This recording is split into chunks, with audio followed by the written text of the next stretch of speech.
Mayong adlaw na itong tanan mga kaigsunan.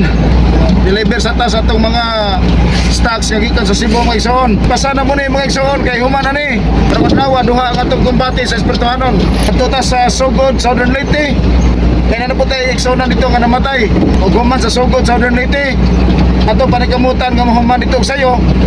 Kay katapusan po nung gabi sa atong igsuon sa Barangay Cambite, Tomas Opos nga namatay.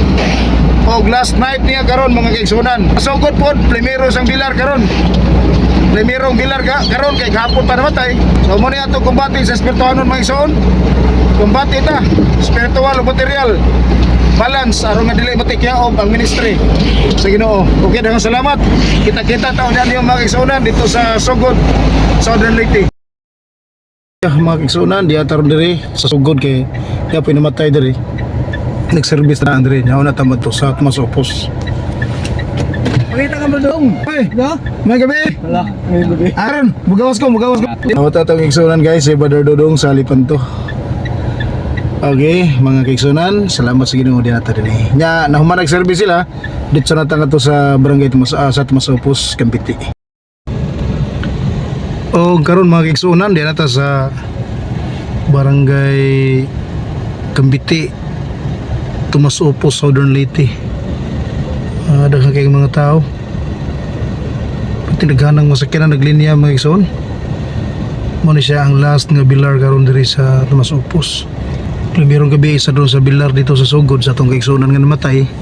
So ugma ang kumbate na mo ani mga igsuon sa visitation sa operation sa mga service na to.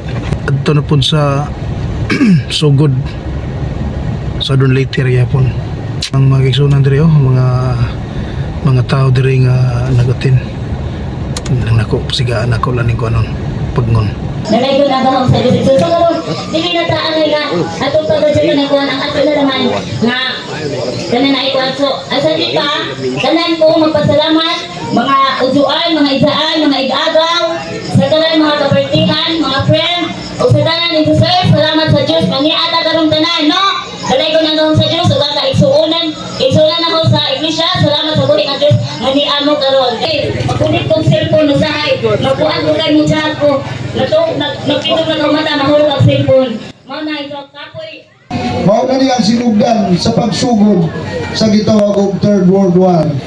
O kining Third World War mga igsoon ko, ang tanang nasod magkarambulan ining kapanahunan karon.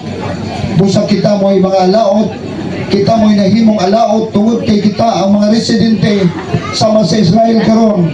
Nanagan sila sa kabukiran. Kana tungod sa kalisang sa mga detko na mga armas nga nahitabo karon. Ug nasayod ka ba sa sinugdan sa panahon pa sa Second World War ang mga Amerikano ni pabuto og atomic bomb dito sa Hiroshima. Ang katumaw atomic bomb gitawag ito 15 tons kung 15 ka kilo ra, pero nahulba ang 21 ka hektarya nga yuta.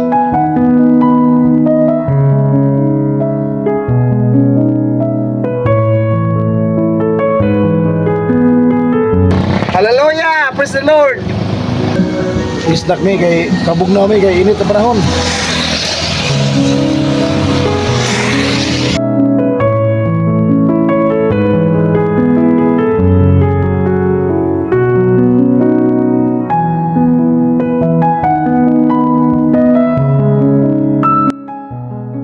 Diyan na mga igsuon, diyan na mi sa simbahan. Diyan mo pagkahuman sa misas pare.